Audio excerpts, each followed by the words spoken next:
على آل إبراهيم في العالمين إنك حميد مجيد. قال الله تبارك وتعالى في كلامه المجيد: أعوذ بالله من الشيطان الرجيم. بسم الله الرحمن الرحيم.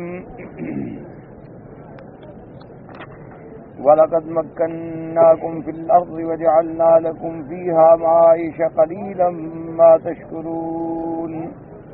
قال المؤلف والمفسر رحمه الله تعالى: يقول تعالى ممتنا على عبيده فيما مكن لهم من أنه جعل الأرض قرارا وجعل فيها رواسي وأنهارا وجعل لهم فيها منازل وبيوتا وأباح لهم منافعها وسخر لهم السحاب لإخراج أرزاقهم منها وجعل لهم فيها معايش أي مكاسب وأسبابا يكسبون بها ويتجرون فيها ويتسببون أنواع الأسباب.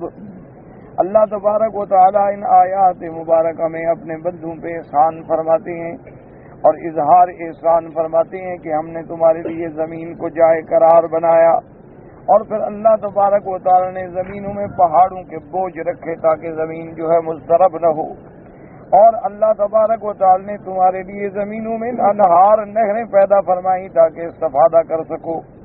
وجعل لهم فيها منازل، اور تمہارے لیے اس میں گھر بنائے، منازل بنائے، اور ان کا فائدہ اٹھانا تمہارے لیے حلال کیا کہ میری زمین سے فائدہ اٹھاؤ.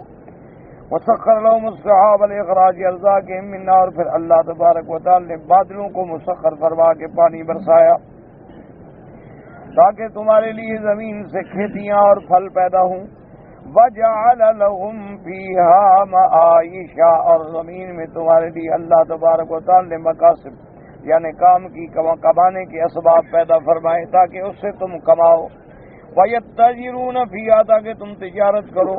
وَيَتَسَبَّبُونَ أَنْوَاعَ الْأَسْبَابِ، تاکہ مختلف اسباب رزق کے تلاش کرو. وَأَكْثَرُهُمْ مَعَ هَذَا قَلِيلُ الشُّكْرِ عَلَى ذَلِكَ، لیکن اتنی بڑی نعمتوں کے بعد بہت تھوڑے لوگ ہیں جو اللہ تبارک و تعالیٰ کا شکر ادا فرماتے ہیں. اس لیے جیسے اللہ فرماتے ہیں وَإِن تَعُدُّوا نِعْمَةَ اللَّهِ لَا تُحْصُوهَا، اگر تم اللہ کی نعمتوں کو شمار کرنا چاہو تو تم گن نہیں سکتے ہو. اللہ کی کس کس نعمت کو گنو گے؟ إِنَّ الْإِنسَانَ لَظَلُومٌ كَفَّارٌ، انسان جو ہے وہ اپنی جانوں پہ ظلم کرنے والا، ناشکری کرنے والا.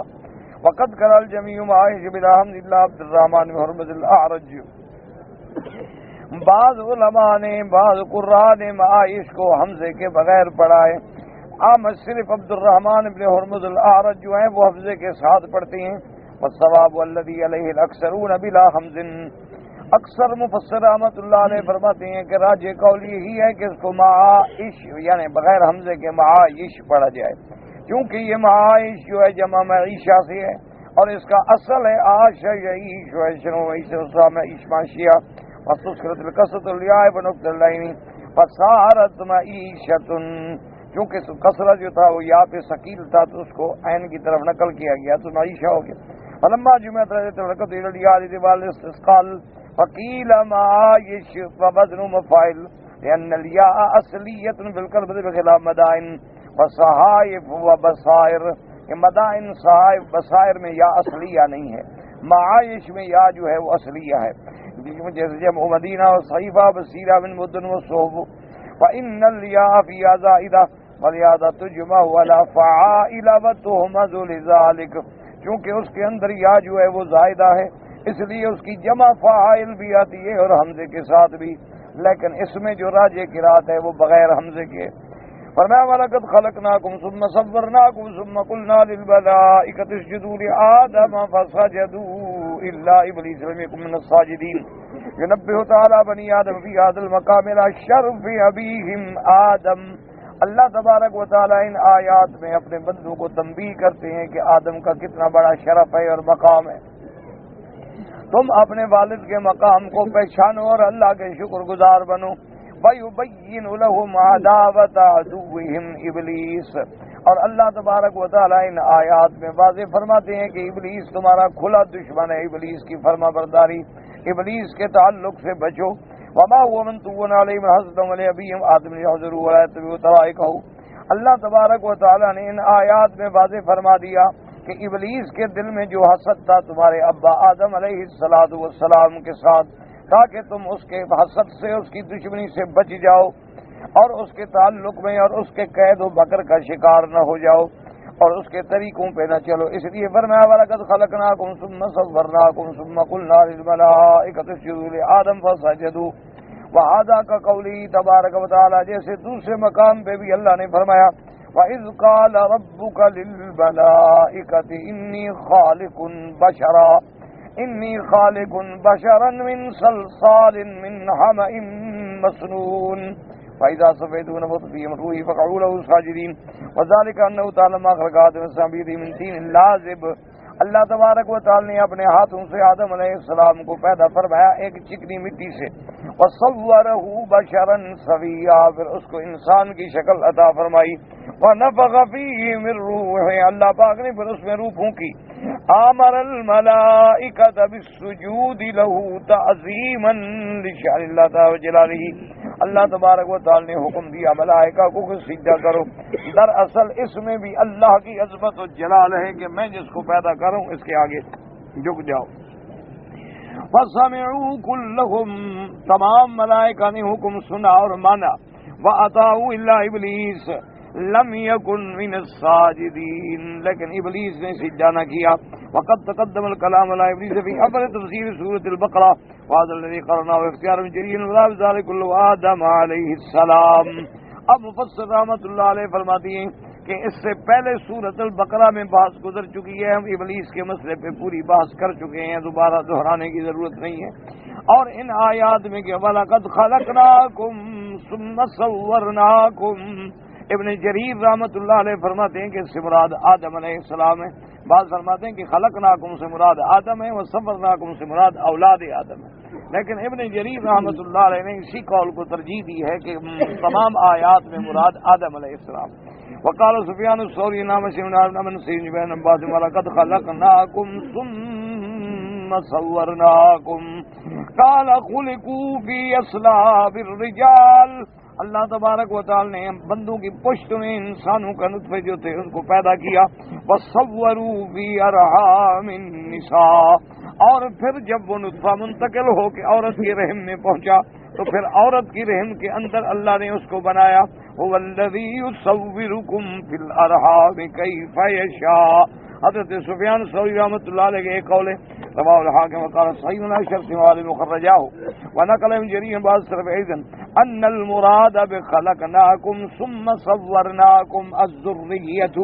اور ایک قول اس طرح بھی اشارہ کیا ابن جریر رحمۃ اللہ علیہ نے کہ بعض علماء کا یہ خیال بھی ہے کہ وَلَقَدْ خَلَقْنَاكُمْ ثُمَّ صَوَّرْنَاكُمْ، ان سب سے مراد جو ہے اولاد آدم علیہ السلام ہے. وقال الربیع السوسی وقال الضحاک فی آدم خلقناکم ثم صورناکم ای خلقنا آدم ثم صورنا الذریۃ، ہم نے آدم کو پیدا فرمایا اس کے بعد پھر اس کی اولاد کو بنایا. فہذا فیہ نظر، اب مفسر فرماتا ہے کہ اس قول پہ مجھے اعتراض ہے. لأنہ قال بعدہ، چونکہ اسی آیت میں یہ بات موجود ہے. اللہ فرماتے ہیں ثم قلنا للملائکۃ اسجدوا لآدم فدل على ان المراد ذلك آدم وانما كذا جبنا بالبشر كما يقول الله تعالى بني اسرائيل الذين كانوا في زمن النبي صلى الله عليه وسلم وظللنا عليكم الغمام وانزلنا عليكم المن والسلوى. اب مفسر رحمۃ اللہ علیہ فرماتے ہیں کہ جب آیت میں آگے موجود ہے کہ ثم قلنا للملائکۃ اسجدوا لآدم، تو پہلی آیات سے مراد بھی آدم ہے، آدم کی اولاد نہیں. باقی یہ ہے کہ جمع کا صیغہ کیوں آیا؟ یہاں صیغہ تو ہے خلقناکم صبرناکم، اس لیے کہ آدم علیہ السلام کی شان ہے. اللہ تبارک و تعالی نے اس کی عظمت کے لیے چونکہ وہ ابو البشر ہیں، جیسے کہ اللہ تبارک و تعالی نے بنی اسرائیل کو خطاب فرمایا جو بنی اسرائیل میرے آقا سرکار دو جہاں سیدنا محمد رسول اللہ صلی اللہ علیہ وسلم کے زمانے میں موجود تھے. فرمایا وَذَلَّلْنَا عَلَيْكُمُ الْغَمَامَ وَأَنزَلْنَا عَلَيْكُمُ الْمَنَّ وَالسَّلْوَىٰ، اور ہم نے تم پر بادلوں کا سایہ کیا اور تم پہ من و سلوہ اتارا. تو حالانکہ جو حضور کے زمانے میں ان پہ تو نہیں اترا، وہ تو اترا تھا نا پہلے بنو اسرائیل پہ جو موسیٰ علیہ السلام کے زمانے میں تھے. لیکن چونکہ وہ ان کے باپ دادا تھے تو جو ان کو نعمت ملی گویا اولاد کو بھی ملی. بل مراد آباؤہم الذین کانوا فی زمن موسیٰ علیہ السلام، مراد جو ہے ان کے آباء و اجداد ہیں جو موسیٰ علیہ السلام کے زمانے میں تھے. ولکن لما کان ذلک من عند الآباء الذین هم اصل سارا کن واقع لبنا، کیونکہ ان کے ماں باپ پر جو احسان ہے تو ماں باپ اصل ہوتے ہیں، تو گویا وہ اولاد پر بھی احسان ہے. اس لیے اللہ تبارک و تعالی نے یہاں بھی صیغہ جمع کا فرمایا، وہذا بخلاف قوله تعالی وَلَقَدْ خَلَقْنَا الْإِنسَانَ مِنْ سُلَالَةٍ مِنْ طِينٍ فَإِنْ من مخلوق من سلالة وذرية مخلوق من نطفة سعد امراض مخلوق الإنسان الجنس لا معين الله أعلم وَلَقَدْ خَلَقْنَا الْإِنسَانَ، اس سے مراد ہے آدم المخلوق من السلالہ، اور ذریتہ اور اس کی اولاد جو ہے پھر اللہ تبارک و تعالی نے اس کو نطفے سے پیدا فرمایا. یعنی آدم علیہ السلام کو تو اللہ نے مٹی سے پیدا فرمایا، لیکن آدم علیہ السلام کے بعد پھر جو سلسلہ ہے تو پھر آدم و حوا، اس کے بعد پھر اللہ نے جوڑے پیدا فرمائے، تو پھر جتنی اولاد آدم ہے اس کو اللہ نے نطفے سے پیدا فرمایا. لیکن ایک بات یاد رکھیں، اگر علماء نے لکھا ہے کہ غور کریں تو اولاد آدم علیہ السلام جو ہے گویا وہ بھی مٹی سے پیدا ہوئی. اس کی وجہ یہ ہے کہ انسان پیدا ہوتا ہے نطفہ منی سے، تو منی جو ہے وہ کہاں سے پیدا ہوتی ہے؟ وہ خون سے. اور خون کہاں سے پیدا ہوتا ہے؟ بندہ جب غذا کھاتا ہے تو خون بنے گا نا، اور غذا کہاں سے آتی ہے؟ مٹی سے. تو اس لیے اصل جو ہے ہر بندے کی پھر وہی مٹی ہو گئی. تو اللہ تبارک و تعالی نے جتنی غذا پیدا فرمائی ہے، تو انسان جب غذا کھاتا ہے، گندم ہے، پھل ہے، ثمر ہے، سب مٹی سے آتا ہے. وہ کھانے کے بعد جو ہے کیلوس اور کیموس ہوتا ہے، تو اس کے بعد اسی سے خون بنتا ہے، پھر خون سے منی بنتی ہے، منی کے بعد جا کے وہ نطفہ بنتا ہے. تو بات تو وہی ہے کہ اصل جو ہے وہ سب کا مٹی ہے. قال ما منعك الا تسجد اذ امرتك قال انا خير منه خلقتني من نار وخلقته من طين. قال بعض الناس توجيه ما منعك الا تسجد اذ امرتك لا هنا زائده. وقال بعض زيدت لتاكيد الجهد كقول الشاعر ما ان رايت ولا سمعت بما رايت ولا سمعت بمثله. اب مفسر رحمۃ اللہ علیہ فرماتے ہیں اللہ نے فرمایا ما منعك الا تسجد، تو لام کیوں؟ وہ کہتے ہیں کہ لام جو ہے نا یہ تاکید کے لیے ہوتا ہے. بھیا بعض علماء نحو کہتے ہیں کہ لام زائدہ ہوتا ہے. زائدہ کیوں ہے؟ اصل تھا کہ ما منعك ان تسجد، کہ تم نے کیوں سجدہ نہیں کیا، لیکن کہا گیا اللہ تسجد، تو معنی یہ ہوتا ہے کہ یا تو یہ لام زائدہ ہے، اور زائدہ کیوں ہے کہ تاکید کلام کے لیے. جیسے کہ شاعر نے کہا ما ان رأیت ولا سمعت بمثلہ، اصل تھا کہ میں نے اس جیسا دیکھا بھی نہیں اور سنا بھی نہیں، لیکن کہا ولا سمعت بمثلہ. تو لام کبھی کبھی زائد ہوتا ہے، لیکن زائد تاکید و توکید کے لیے ہوتا ہے. زائد کا معنی یہ نہیں ہوتا جیسے اردو زبان میں آپ کہیں کہ یہ شے زائد ہے یعنی بے فائدہ ہے. اللہ کے کلام میں تو کوئی حرف بے فائدہ نہیں ہوتا. وَأَدْخَلَ إِنَّ فِي لَمَا أَنَّا فِي تَأْكِيدِ النَّفِي قَالُوا وَكَذَا هُنَا مَا مَنَعَكَ أَلَّا تَسْجُدْ ما تقدم قول لم يكن من الساجدين قالوا جي ردهما واختار أن منعك مزمن معنى في الآخر تقدير ما أحرجك وألزمك وأضطرك ألا تسجد إذا أمرتك ونحو هذا وهذا القول قوي حسن. اب ابن جریر رحمۃ اللہ علیہ فرماتے ہیں کہ سورہ مانع کا جو ہے اس کا معنی اور ہے. کیا معنی؟ یعنی ما احرجکا، کسی چیز نے تمہیں مشغول کیا، کسی چیز نے تمہیں مجبور کیا کہ تم نے آدم کو سجدہ نہیں کیا، کیا عذر ہے تمہارا؟ بیان کرو. وقال ابلیس لعنہ اللہ انا خیر منہ. الابلیس ملعون نے بجائے اس کے کہ کوئی عذر کرتا، کو معافی مانگتا، کو بہانہ بناتا، کوئی چیز کرتا، لیکن اس نے تو اور تکبر کیا. انا خیر منہ من العذر الذي هو اکبر من الذنب. یہ عذر ایسا ہے کہ یہ تو گناہ سے بھی بڑا ہے. مفضول ہے. اس نے کہا چونکہ میں افضل ہوں اور آدم علیہ السلام مفضول ہیں، لہذا افضل جو ہے فاضل جو ہے مفضول کو سجدہ کیوں کرے. یعنی لعنت اللہ وانا خیر منہ وکیف تأمرنی بالسجود لہ، جب میں اس سے بہتر ہوں تو آپ بہتر کو کیوں حکم دیتے ہیں کہ وہ مفضول کو سجدہ کریں. ثم بین انه خیر منه خلق من نار، اور اس کے بعد بتلایا کہ میں اس آدم سے بہتر کیوں ہوں، اس لیے کہ آپ نے مجھے آگ سے پیدا کیا ہے. والنار اشرف مما خلقته منه وهو الطين، اور آگ جو ہے وہ مٹی سے افضل ہے، اور آدم علیہ السلام کو آپ نے مٹی سے پیدا کیا. فنظر اللعین الى اصل العنصر، فلم ينظر الى التشریف العظیم.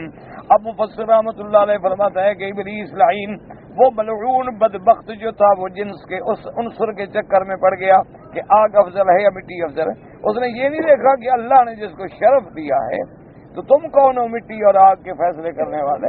اللہ نے جب آدم کو اتنا بڑا شرف دیا کہ اپنے ہاتھوں سے پیدا کیا تو اس شرف کو دیکھو اور عظمت کو دیکھو. وَهُوَ أَنَّ اللَّهَ تَعَالَى خَلَقَ آدم يَدِي وَنَفَخَ فِيهِ مِن رُوحِهِ وَقَاسَ قِيَاسًا فَاسِدًا فِي مُقَابَلِ نَصْ قَوْلِهِ تَبَارَكَ فَقَعُوا لَهُ سَاجِدِينَ. اب اس نے یہ نہ دیکھا کہ اللہ تبارک و تعالی نے آدم کو شرف بخشا ہے. اللہ کی مرضی، اللہ جس کو چاہیں چن لیں، اللہ جس کو چاہیں عزت دیں، اللہ جس کو چاہیں ذلت دیں، اللہ جس کو چاہیں ملک دیں، اللہ جس سے چاہیں ملک چھین لیں. تو تل ملک من تشاء وتنزع الملک ممن تشاء، جیسے فرمایا تو عز من تشاء وتذل من تشاء بیدک الخیر. وہ چاہے تو عزت دے. اس نے آدم علیہ السلام کو اتنی عزت دی کہ ملائکہ کبھی مسجود بنا دیا. وقاس قیاسا فاسدا، اور ابلیس ملعون نے قیاس کیا لیکن قیاس برا کیا نص کے مقابلے میں. قوله تعالی فقالوا ساجدا من بین الملائکۃ ترک السجود فلهذا ابلس من رحمته اور عیسی من رحمت فاخطا قبح اللہ فی قیاسه ودعوا النار اشمتین ایضا. اب مفسر رحمۃ اللہ علیہ فرماتی ہیں کہ سب ملائکہ نے سجدہ کیا لیکن یہ ملائکہ سے علیحدہ سجدہ نہ کیا. اس وجہ سے یہ اللہ کی رحمت سے ابلس مانا و آئسا مایوس کر ہو گیا. اور اس کے بعد اس نے اتنی بڑی خطا کی کہ اپنے قیاس میں بھی خطا کی، تکبر میں بھی خطا کی، اور اس دعوے میں بھی خطا کی کہ آگ جو ہے وہ مٹی سے افضل ہے. فَإِنَّ الدِّينَ مِنْ شَأْنِهِ الرَّزَانَةُ وَالْحِلْمُ وَالْأَنَاةُ وَالتَّثَبُّتُ. حالانکہ وہ غور کرتا تو مٹی جو ہے اس کے اندر ٹھہرا ہوا ہے، حلم ہے، حوصلہ ہے، ثبات ہے. وَالتِّينُ وَحَلَّ النَّبَاتِ وَالنُّبُوَّةِ جَلْسَةً، اور اللہ نے مٹی کو ایسا بنایا ہے کہ جس سے تمام دنیا کے ارزاق اور کھیتیاں پیدا ہوتی ہیں. وَالنَّارُ مِنْ شَأْنِهَا الْإِحْرَاقُ، اور نار کیا، آگ کیا، اس کا تو کام ہی جلانا ہے. وَالتَّعِيشُ، اور جلد بازی اور سرعہ. وَلِهَذَا قَالَ إِبْلِيسُ وَنَفَخَ آدَمَ رُجُوعًا إِلَىٰ اسْتِقَامِ اللَّهِ وَالْإِعْرَابَةَ بِالتَّوْبَةِ الْمَغْفِرَةِ. اس لیے مفسر رحمۃ اللہ علیہ فرماتے ہیں کہ خدا کی شان ہے کہ آگ میں چونکہ جلنا تھا، جلانا تھا، اس لیے ابلیس کا عنصر چونکہ آگ کا تھا اس نے تو خیانت کی، لیکن مٹی کا عنصر چونکہ حلم اور حوصلہ تھا آدم علیہ السلام نے توبہ کی، آدم علیہ السلام ثابت رہے تو اللہ نے اس کو اور آدم علیہ السلام نے اللہ کے احکام کی تعمیل فرمائی، اور اگر غلطی ہو گئی تو پھر معافی مانگی، توبہ کی، اور اللہ کی مغفرت کے حقدار بن گئے. وفی صحیح مسلم عائشہ رضی اللہ تعالی عنہا قالت قال رسول اللہ صلی اللہ علیہ وسلم. سیدہ عائشہ صدیقہ بنت صدیق رضی اللہ تعالی عنہ کی روایت ہے، بی بی صاحبہ فرماتی ہیں کہ حضور پاک صلی اللہ علیہ وسلم نے فرمایا خلقت الملائکۃ من نور، اللہ نے فرشتوں کو نور سے پیدا کیا. وخلق ابلیس من مارج من نار، اور اللہ تبارک و تعالی نے ابلیس کو آگ سے پیدا کیا. وخلق آدم مما وصف لكم، اور آدم علیہ السلام کو اللہ نے مٹی سے پیدا کیا جیسے خود قرآن میں اللہ نے ذکر فرمایا. هكذا رواه مسلم، اسی طرح امام مسلم رحمۃ اللہ علیہ نے روایت فرمائی. وقال ابن مردويه حدثنا عبد الله بن جعفر قال حدثنا اسماعيل بن عبد الله بن مسعود قال حدثنا رواه بن عباد قال حدثنا عبد الرزاق عن معمر عن الزهري عن عروة عائشة رضي الله تعالى عنها قالت قال رسول الله صلی اللہ علیہ وسلم خلق اللہ والملائکۃ من نور العرش، اللہ تبارک و تعالی نے ملائکہ کو نور عرش سے پیدا فرمایا. وخلق الجان من مارج من نار، اور اللہ نے جنوں کو آگ کی سخت لپٹ اس سے پیدا فرمایا. وخلق آدم مما وصف لكم، اور اللہ نے آدم علیہ السلام کو اس چیز سے پیدا فرمایا جس کا اللہ نے خود وصف بیان کی، یعنی مٹی سے پیدا فرمایا. قلت نہیں قال بالیمن، کہتی ہیں کہ میں نے پوچھا کہ تم نے یہ حدیث کہاں سنی تھی؟ انہوں نے فرمایا کہ میں نے یمن میں سنی. اور اس کے بعد الفاظ حاضری غیر صحیح. وخلقت الحور العین من الزعفران، اور اللہ تبارک و تعالی نے حور عین جو ہیں جنت میں وہ پیدا فرمائی ہیں زعفران سے، لیکن یہ روایت جو ہے صحیح کے اندر نہیں ہے. وقال مجید القاسم قال حدثنا الحسین قال حدثنا محمد بن كثير عن ابن شهاب بن مطربة عن سمي قول تعالى خلقتني من نار وخلقته من طين قال قاسم بن المقاس اسناده صحیح. اسی طرح حضرت قاسم نے حضرت حسن سے یہ روایت نقل کی کہ جب ابلیس نے یہ قیاس کیا کہ اللہ تو نے مجھے آگ سے پیدا کیا ہے اور آدم کو مٹی سے پیدا کیا اور آگ افضل ہے مٹی سے، لہذا میں کیوں سجدہ کروں؟ تو کہتے ہیں اول من قاسا، سب سے پہلے جس نے قیاس کیا، لیکن یہ قیاس فاسد ہے کہ نص کے مقابلے میں کیا، ورنہ قیاس تو علماء کے نزدیک حجت ہے، لیکن وہ قیاس جو قرآن و سنت کے قواعد کے مطابق ہو. قال اول من وقال حضرني من مالك قال حضرني يا مسلم الطائفي عن هشام بن سيرين قال اول من قاس ابلیس وما عبد الشمس لكم الا بالمقاييس اسناد صحیح ایضا. ابن سیرین بھی یہ فرماتے تھے کہ سب سے پہلے قیاس جو ابلیس نے کیا، اور وہ فرماتے تھے کہ جو لوگ سورج اور چاند کی عبادت کرتے ہیں ان کے پاس بھی کیا قیاس ہی ہے نا، خیال ہے نا کہ ساری دنیا کو روشن کرنے والا ہے لہذا اس کی عبادت کرو، ساری دنیا کو نور پہنچاتا ہے لہذا اس کی عبادت کرو، ساری دنیا کے منافع جو ہیں سورج اور چاند سے متعلق ہیں لہذا نعوذ باللہ یہ بھی حاجت روا ہے اس کی عبادت کرو. تو یہ جھوٹے قیاسات ہوتے ہیں، اور یہ ہمیشہ قاعدہ ہے کہ جتنے باطل فرقے ہیں ان کے پاس دلیل نہیں ہوتی، ان کے پاس حجت نہیں ہوتی. ہمیشہ ایک بات یاد رکھیں کہ جو فرقہ صحیح ہے اہل سنت والجماعت کا، ان کے بعد اپنے مسائل پر قرآن اور حدیث سے دلیل ہوتی ہے کہ بھئی یہ بات کیوں کہتے ہو، بھئی قرآن پاک، بھئی یہ مسئلہ کیوں کرتے ہو، بھئی حدیث پاک. اور جتنے باطل فرقے ہوتے ہیں، جتنے گمراہ فرقے ہیں دنیا میں، ان کے بعد دلیل نہیں ہوتی قرآن سے، ان کے بعد دلیل نہیں ہوتی حدیث، ان کے پاس قیاس ہوتا ہے، تخیلات ہوتے ہیں، توہمات ہوتے ہیں کہ بس جی ہمارا خیال ہے کہ ایسا کرنا جو ہے وہ ٹھیک ہے، بس ایک خیال ہے ہمارے، دیکھو جی ایک محبت ہے، بس پیار ہے، ایک تخیل ہے، توہم ہے، خیالات ہیں، اس پر دلیل کوئی نہیں ہوتی، حجت کوئی نہیں ہے. اسی طرح دیکھ لیں کہ جتنے لوگوں نے بت پرستی کی ہے یا جتنے لوگوں نے اللہ کو چھوڑ کے غیروں کو حاجت روا سمجھا ہے، تو انبیاء علیہم السلام نے کیا کہا ان کو؟ اسی لیے یہی فرمایا تھا کہ ما تعبدون الا اسماء سمیتموها، کہ جن لوگوں کی، جن چیزوں کی تم عبادت کرتے ہو تم نے خود ہی بنائے ہیں، خود گھڑے ہیں، خود نام رکھے ہیں. کسی کو تم نے لات بنایا، کسی کو منات بنایا، کسی کو عزا بنایا، ان کا اللہ کی طرف سے تو کوئی دلیل نہیں. قال تبارک و تعالی قال فاهبط منها فما يكون لك ان تتكبر فيها فاخرج انك من الصاغرين قال انظرني الى يوم يبعثون قال انك من المنذرين قال فبما اغويتني لأقعدن لهم صراطك المستقيم ثم لآتينهم من بين أيديهم ومن خلفهم وعن أيمانهم وعن شمائلهم فلا تجد أكثرهم شاكرين. اب اللہ تبارک و تعالی نے ارشاد فرمایا کہ جب ابلیس ملعون نے تکبر کیا، استکبار کیا اور آدم علیہ السلام کو سجدہ نہ کیا تو اللہ نے حکم دیا کہ نکل جاؤ. اسی طرح بعض آیات مبارکہ میں یہ بھی ہے کہ اللہ نے یہاں جیسے فرمایا انک من الصاغرین، نکل جاؤ اور ذلیل ہو. اور اسی طرح دوسری آیات مبارکہ میں بھی ہے کہ اللہ نے فرمایا ان علیک لعنتی الی یوم الدین، کہ تجھ پر میری لعنت ہے قیامت. اور یاد رکھو کہ لعنت کا کیا معنی ہوتا ہے؟ لعنت کا معنی ہوتا ہے البعد عن رحمت اللہ، اللہ کی رحمت سے دور ہو.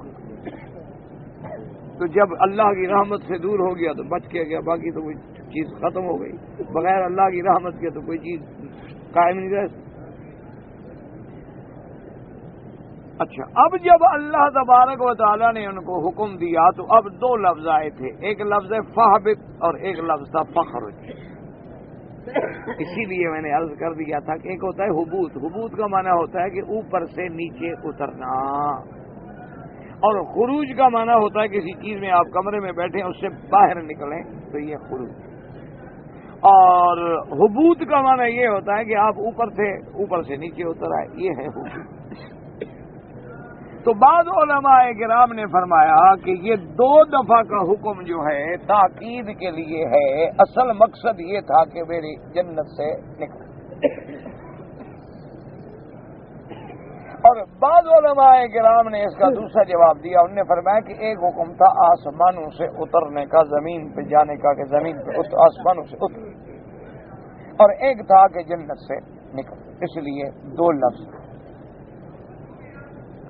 اور اسی طرح بعض علماء کرام فرماتے ہیں کہ ان 2 لفظوں میں اللہ کی حکمت ہے۔ ایک تو یہ تھا نا کہ اللہ نے اس کو اونچے شان سے گرا دیا، کہ پہلے تو بڑا شان تھا، ملائکہ کے ساتھ رہتا تھا، اور دوسرا حکم یہ ہے کہ اللہ نے اس کو آسمانوں سے اور جنت سے نکال دیا۔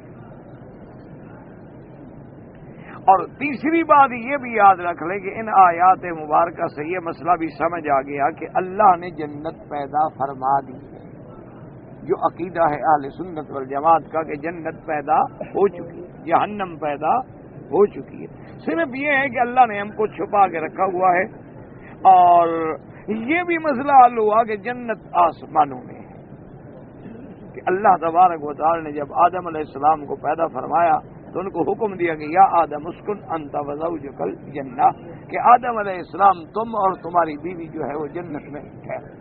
تو جنت، ایک تو مسئلہ یہ ملا کہ جنت پیدا ہو چکی، نہ جیسے بعض گمراہ فرقے کہتے ہیں کہ نہیں جنت جہنم تو ہے لیکن اللہ تبارک و تعالی اس کو پیدا فرمائیں گے عالم آخرت میں، اب نہیں ہے، تو یہ بات غلط۔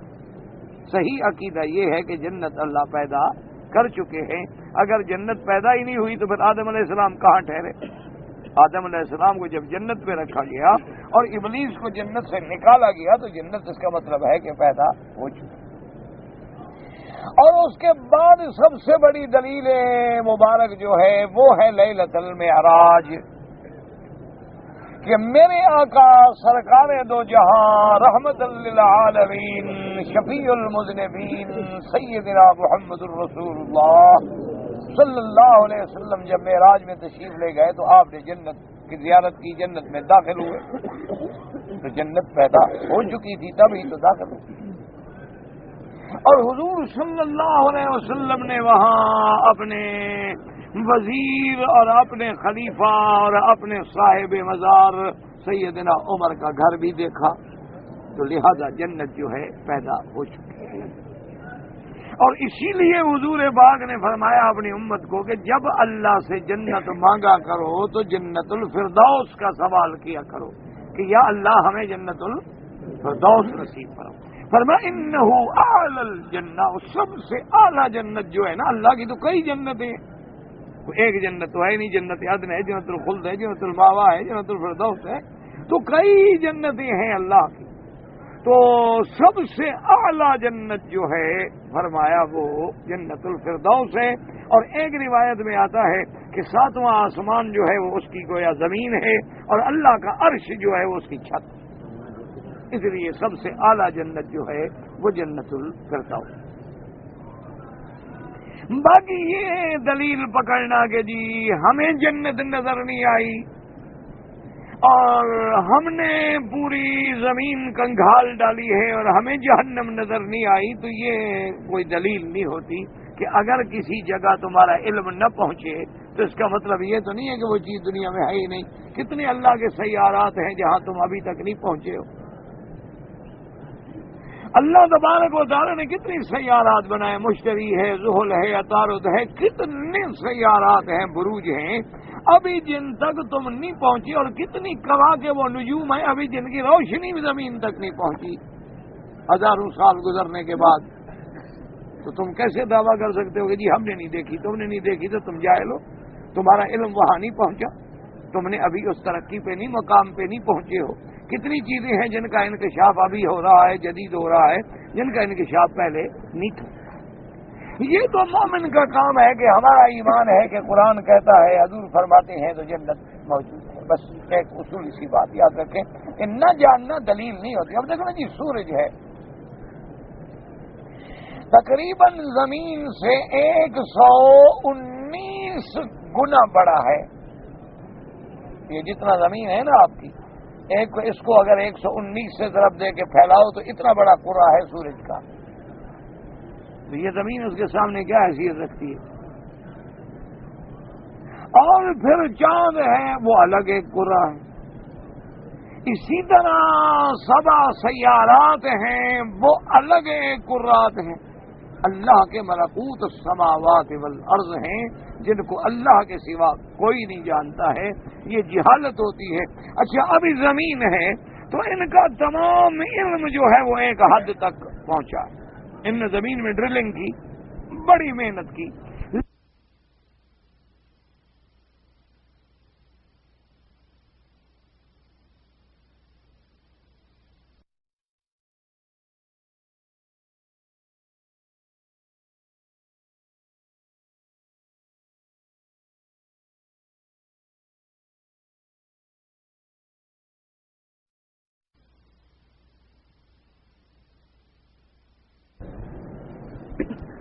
تو اللہ تبارک و تعالی نے جب فرما دیا کہ جنت ہے، جہنم ہے، وہ عدت للمتقین، ہم نے اپنے ڈرنے والوں کے لیے جنت کو تیار کر رکھا ہے اور جہنم کو بھی ہم نے تیار کر رکھا ہے.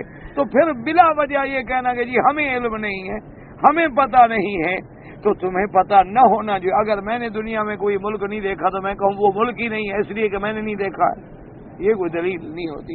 عدم علم جو ہے وہ عدم وجود کو مستلزم نہیں ہوتا. یہ قاعدہ ایک مسئلہ یہ سمجھ لیں.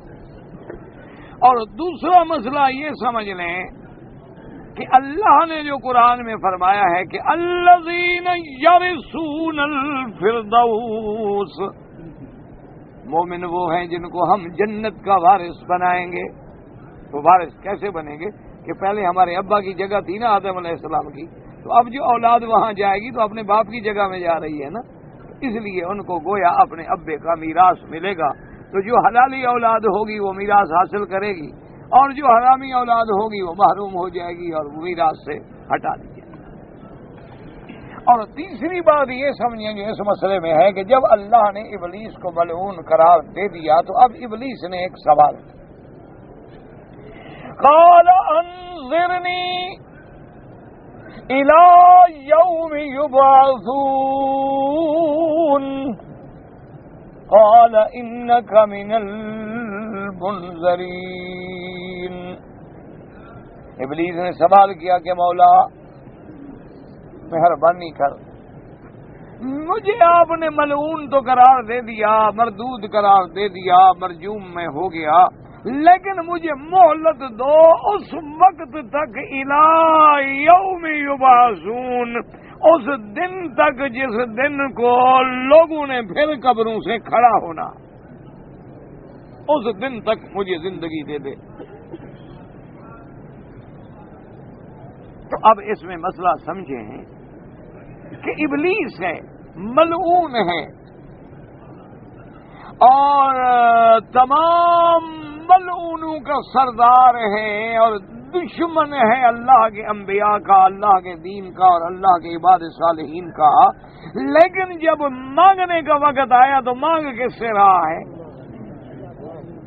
دعا کس سے مانگی؟ تو جو اللہ کو چھوڑ کے غیروں سے مانگے وہ تو پھر ابلیس سے بھی کوئی اور بلا ہے نا، کوئی اور مخلوق ہوئی نا جی، کہ وہ ابلیس ہے، ملعون ہے، مردود ہے،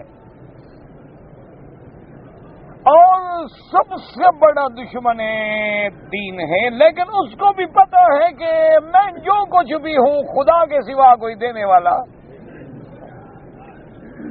یہ مسئلہ ابلیس کو بھی سمجھ آیا ہے اور بندے کو سمجھ نہ آئے. کبھی علی کو پکارے، کبھی حسین کو پکارے، کبھی قبر والوں کو پکارے، کبھی مردوں کو، کبھی زندوں کو. یعنی اس مسئلے کا ابلیس لانتی کو بھی پتا. اچھا، آدم علیہ السلام پر جب اللہ کی ناراضگی آ گئی تو آدم نے کس سے دعا مانگی؟ ربنا ظلمنا انفسنا. تو اب دو پارٹیاں ہیں، ایک آدم کی پارٹی ہے، ایک ابلیس کی پارٹی ہے. آدم بھی خدا سے مانگے، ابلیس بھی خدا سے مانگے. یہ کون سی پارٹی ہے جو نہ خدا سے مانگے بلکہ قبروں سے مانگے؟ یہ کون سی مخلوق ہے؟ ہمیں سمجھ نہیں آئی آج. باقی یہ کہنا کہ نہیں جناب مانگتے تو خدا سے ہیں، یہ تو درمیان میں سیڑھیاں ہیں، یہ تو درمیان میں وسیلہ ہیں، واسطہ ہیں. تو یہ واسطہ تمہیں سمجھ آ رہا ہے، نہ آدم کو سمجھ آیا نہ دشمن کو سمجھ آیا. اور یہ کہنا کہ نہیں آدم علیہ السلام نے بھی واسطے سے مانگا تھا، تو سارا قرآن موجود ہے. اللہ نے سورت بقرہ میں، سورت اعراف میں کتنی صورتیں ہیں جس میں حضرت آدم کا قصہ بیان کیا ہے. کوئی ایک آدمی جرت کر کے ایک آیت دکھا دے جس میں یہ لکھا ہو کہ آدم علیہ السلام نے حضور کے واسطے سے دعا مانگی ہے.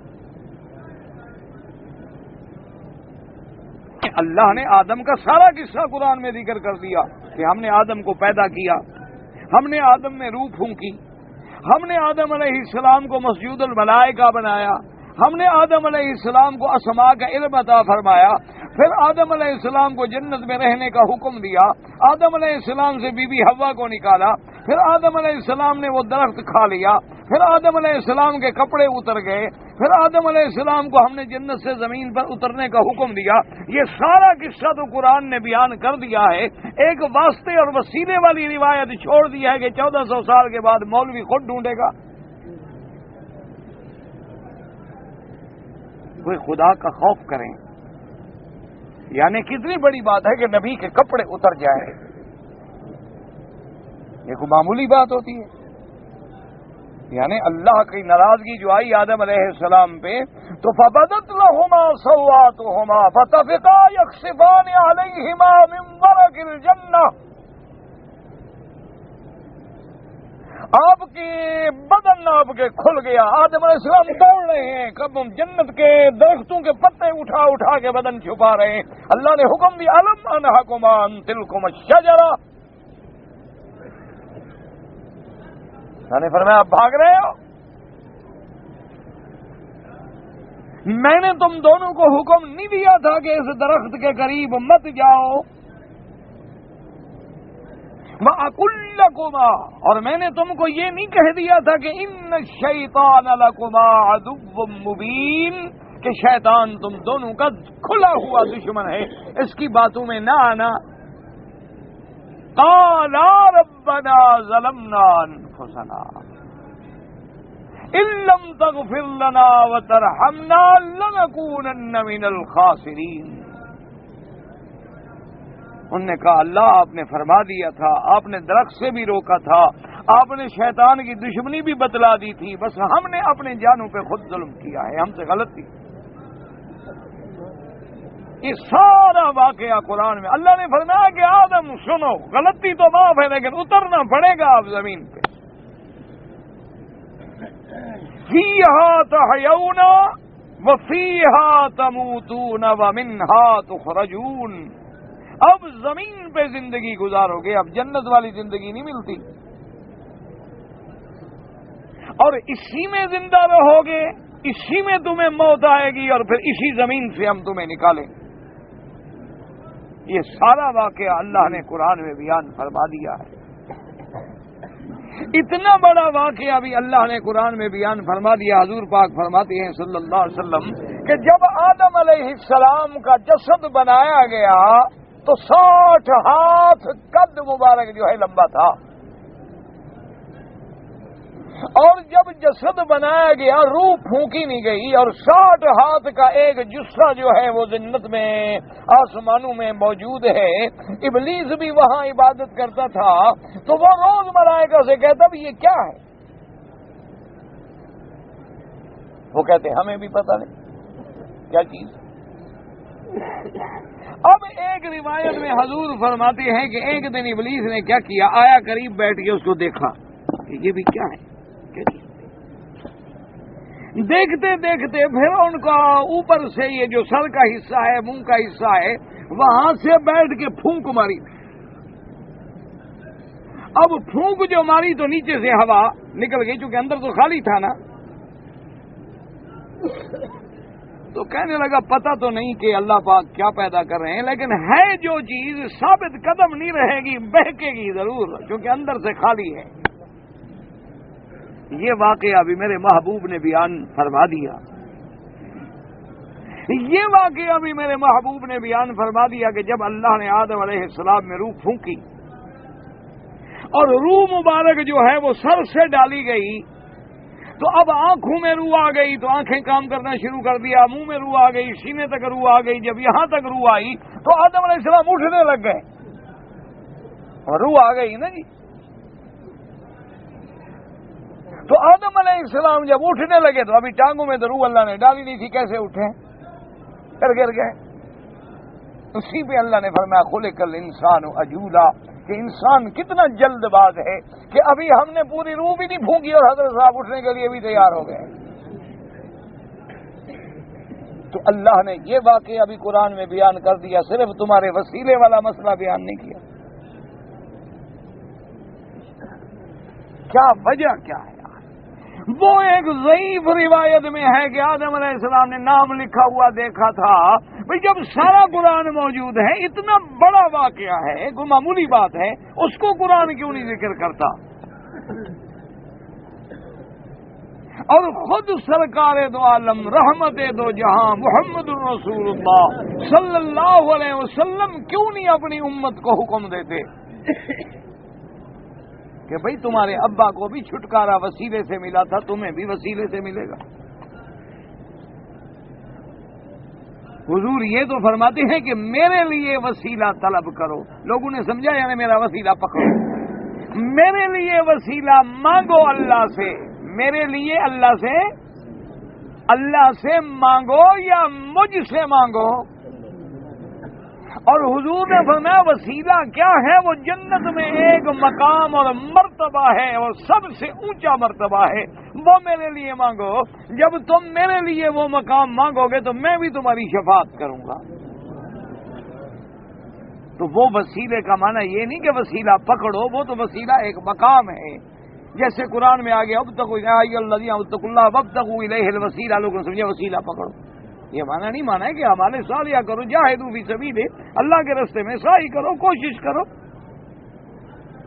تو اس لیے ہمیشہ سمجھیں کہ یاد رکھو کہ جب بھی کوئی بندہ اگر اللہ کو چھوڑ کے غیر اللہ کو پکارے گا تو وہ ایمان سے خارج ہو جاتا ہے۔ ایک مسئلہ ہمیشہ یاد رکھو، تمہارا وضو ٹوٹ جاتا ہے، نماز ٹوٹ جاتی ہے، عقیدہ تمہارا ایسا پکا ہے کہ قبروں پہ سجدے کرو پھر بھی نہیں ٹوٹتا۔ یاد رکھو کہ جیسے اعمال کے نواقض ہوتے ہیں کہ اگر وضو کی حالت میں ریح خارج ہو جائے وضو ٹوٹ گیا، وضو ٹوٹ جائے تو نماز ٹوٹ گئی۔ اسی طرح اگر تم حج میں عرفات سے پہلے اپنی بیوی سے جماع کر لو تو حج ٹوٹ گیا۔ تو اسی طرح اگر تمہارے عقیدے میں جب تم نے غیر اللہ کی نظر مانی، منت مانی، نیاز مانی، یا علی یا حسین یا پیر یا دستگیر، اور ان کو حاجت روا سمجھا، اسی وقت عقیدہ توحید ختم ہو گیا اور بندہ مشرک ہو گیا۔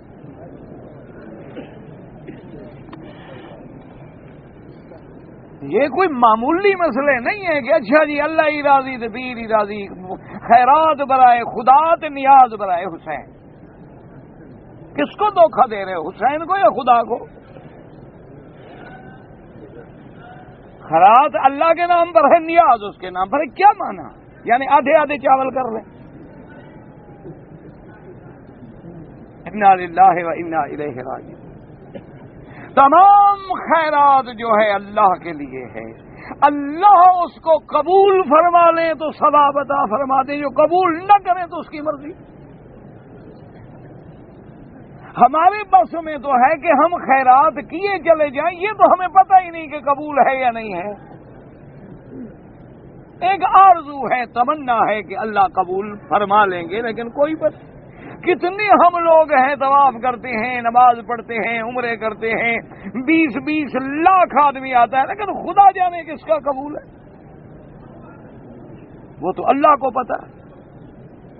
بظاہر علماء نے علامات لکھی ہیں کہ اگر عمرہ کرنے کے بعد، حج کرنے کے بعد بے نمازی نمازی بن جائے، بے دین دین والا بن جائے، جھوٹا سچا بن جائے، ظالم رحم دل بن جائے، شکل صورت نبی کی سنت پہ آ جائے، تو ایک دلیل ہے، علامت ہے کہ انشاءاللہ حاضری قبول ہوئی ہے۔ اور علماء نے لکھا ہے کہ اگر عمرے پہ آنے کے بعد یا حج کرنے کے بعد یا مکہ مدینے میں آنے کے بعد جیسے آیا تھا اسی طرح حضرت اسی طرح ہے، وہی بدھو گھر کے گھر لوٹ آئے، تو سمجھ لے کہ حاضری منظور نہیں ہوئی۔ اگر اللہ نے منظور کی ہوتی تو کوئی تبدیلی تو آتی نہ مجھ میں۔ پھر یہ ہے کہ میں گیا تو تھا، لیکن بس ٹھیک ہے، واپس کر دیا گیا کہ بھی جیسے آئے ہو چلے جاؤ، لوٹ جاؤ۔ اگر ایک آدمی عمرہ کرنے کے بعد اس کے نماز نہیں پڑھتا تھا لیکن پابند نمازی ہو گیا ہے، رشوت کھاتا تھا چھوڑ دی ہے، ظلم کرتا تھا چھوڑ دیا ہے، اور بے حیائی کے کام کرتا تھا چھوڑ دیا ہے، تو سمجھے کہ اللہ نے اپنے گھر آنا منظور کر لیا، میرے اندر کوئی تبدیلی، یہ بھی علامت، ورنہ اس کی مرضی، وہ چاہے تو اپنے عباد صالحین کی بھی منظور نہ کرے، وہ چاہے تو اولیاء اللہ کی دعائیں بھی منظور نہ فرمائے، وہ چاہے تو 70 سال حضرت ایوب پیغمبر کی دعا بھی نہ سنے۔ ہم کیا ہیں، ہماری بساط کیا ہے، ہمارا کھاتا کیا ہے؟ 70 سال اللہ کا نبی رو رہا ہے کہ رب انی مسنی الضر، رب انی مسنی الضر وانت ارحم الراحمین، لیکن اس کی رحمت کا فیصلہ نہیں ہوا، اور جب راضی ہو گئے حکم دیا ارکض برجلک ھذا مغتسل بارد وشراب، کہ میرے پیغمبر اب آج ہم راضی ہو گئے ہیں، تم پر تمہاری بیماری کا علاج بھی اللہ نے فرمایا یہاں زمین پہ پاؤں مارو، بس اسی سے چشمہ جاری کر دیں گے، غسل بھی کر لو، پانی بھی پی لو، اندر باہر کی سب بیماریاں ختم۔ جب دینے پہ آتے ہیں تو کبھی ایوب کے پاؤں سے چشمے نکال دیتے ہیں، کبھی اسماعیل کے تڑپنے سے زمزم نکال دیتے ہیں، اور نہ دینے پہ آئے تو حسین کے بچے شہید ہو جائیں اور پانی نہ ملے، ان کی مرضی ہے،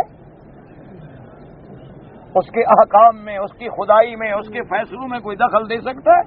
وہ چاہے تو علماء کے بچے جاہل بن جائیں اور جاہلوں کے بچے عالم بن جائیں، وہ چاہے تو فاسق و فاجروں کے بچے جو ہیں وہ عابد بن جائیں، سکھوں کے گھر میں پلنے والے جو ہیں مفسر قرآن بن جائیں، اور سیدوں کے گھر میں پلنے والے جو ہیں ہیر لکھنے والے بن جائیں،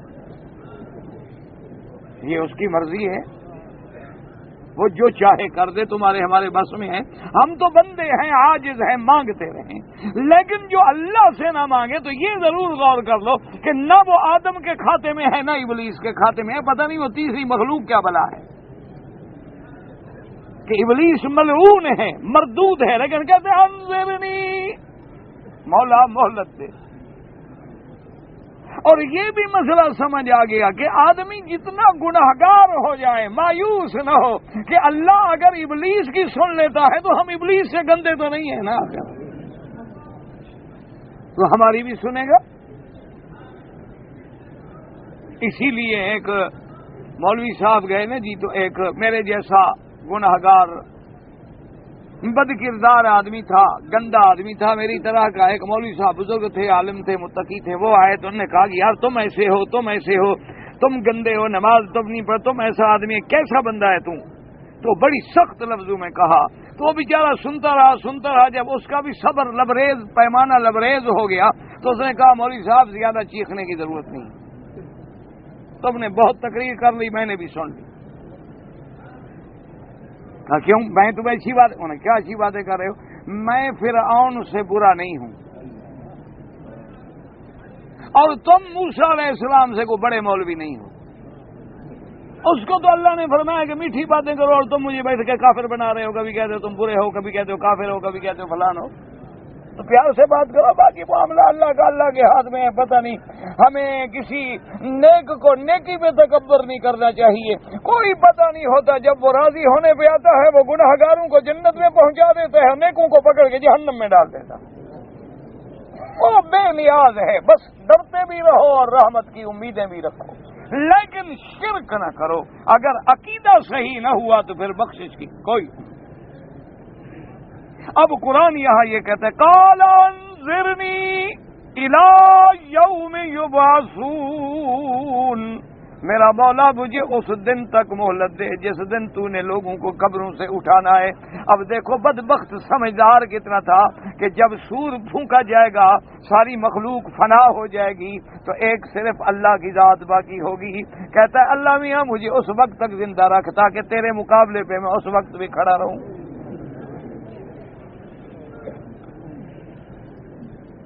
کیوں دو سور ہیں، ایک سور پھونکا جائے گا سب فنا، پھر دوسرا سور پھونکیں گے تو سب اٹھیں گے.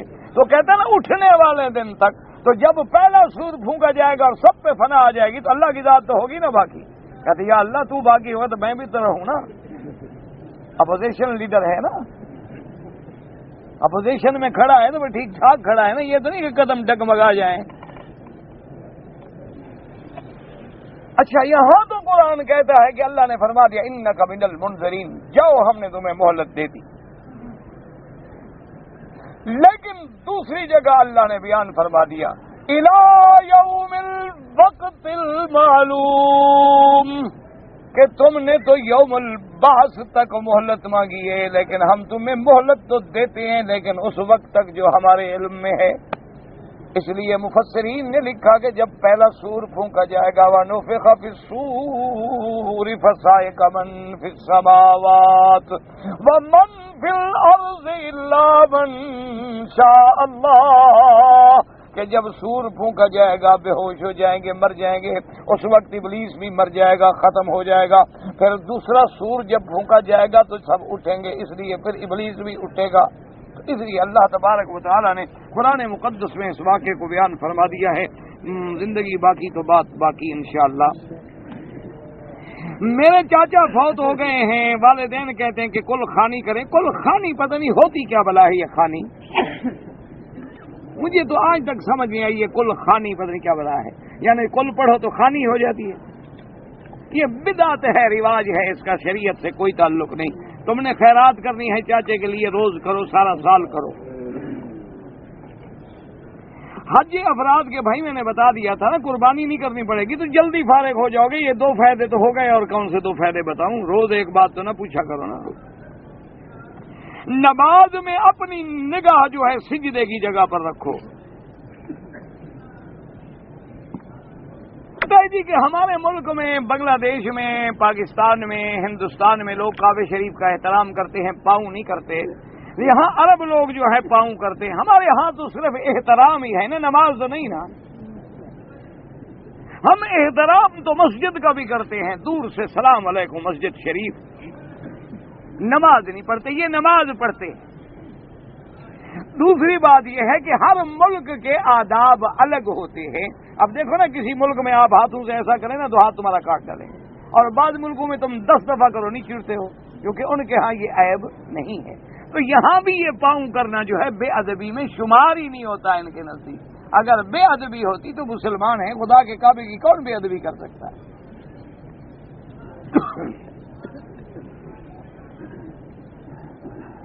نماز میں آدمی رومال سے کھیلتا رہے یہ منع ہے. بغیر ضرورت کھیلنا جو ہے منع ہے. ایک حدیث میں آیا کہ ایک صحابی یوں کر رہے تھے تو حضور نے فرمایا کہ اس کے دل میں خشوع ہوتا تو ہاتھ حرکت نہ کرتے. نماز سکون کا نام ہے.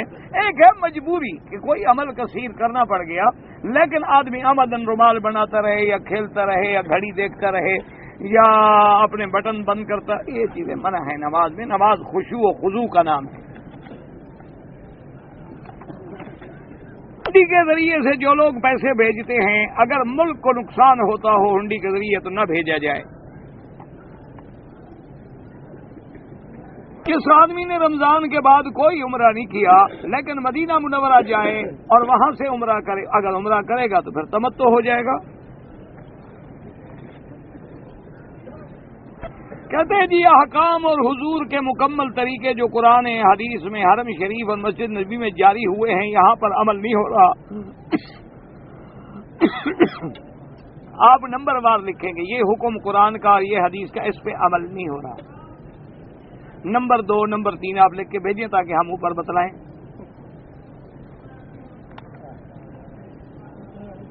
نمازی کے آگے گزرنا گناہ ہے یہ بھی کہتے ہیں کہ گناہ ہے لیکن حرم کی مجبوری کی بنا پہ حل کوئی نہیں. لوگ کہاں جائیں کیسے نکلیں؟ اگر اسی مسئلے پر بیٹھے رہیں تو حج میں تو انشاءاللہ 2 دن کے بعد آپ صرف حرم سے باہر نکلیں گے تو دوسری اذان انشاءاللہ ہو جائے گی. حل کیا ہے مجھے بتائیں. اس لیے بعض علماء نے لکھا ہے کہ مسجد الحرام میں وہ حکم نہیں ہے اس لیے کہ طائفین کو آگے گزرنے کی اجازت ہے، لیکن افضل یہ ہوتا ہے کہ سجدے کی جگہ کو چھوڑ کے دور سے گزر جائے، کوئی گناہ نہیں.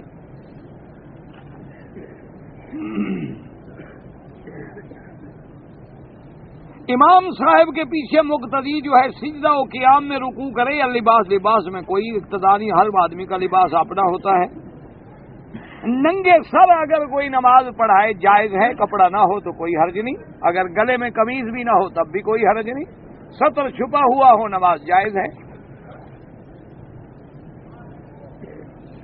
مستورات کا پردہ جو ہے وہ فرض ہے اور حجر اسود کا بوسہ دینا سنت ہے، تو تم اپنی عورتوں کو روکو، میں تمہاری بیوی کو کیسے روکنے جاؤں؟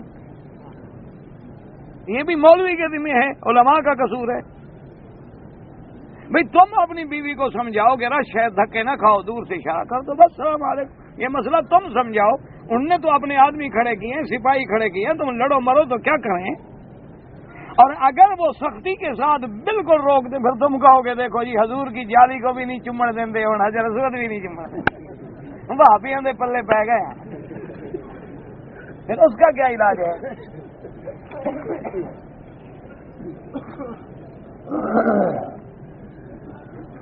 باہر کے ممالک میں احادیث کی کتابیں مساجد میں موجود ہوتے ہیں، یہاں صبح سے لے کر سارے حرم میں حلقے ہوتے ہیں درس کے، تمہیں نظر نہ آئے تو ہمارا کیا گناہ ہے؟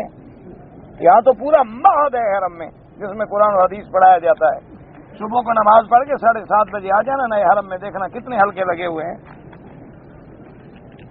یہی مسئلے ہیں جو تم کو اچھا امر بالمعروف نہی عن المنکر ختم ہوا، کیسے ختم ہوا؟ یہاں تو ادارہ موجود ہے، تم ذرا حرکت کرو دیکھو کیسے سزا دیتے ہیں. اگر وہ چھوٹے بچے کا مسجد میں داخلہ منع ہے تو وہ بھی کہتے ہیں کہ منع ہے، تم نہ لے آیا کرو بچوں کو. باقی حدیث میں یہ موجود نہیں ہے کہ حضور سجدے میں تھے اور بیٹی گردن پہ چڑھ گئی، بی بی زینب کی بچی، تو وہ کیسے آ گئی تھی اندر؟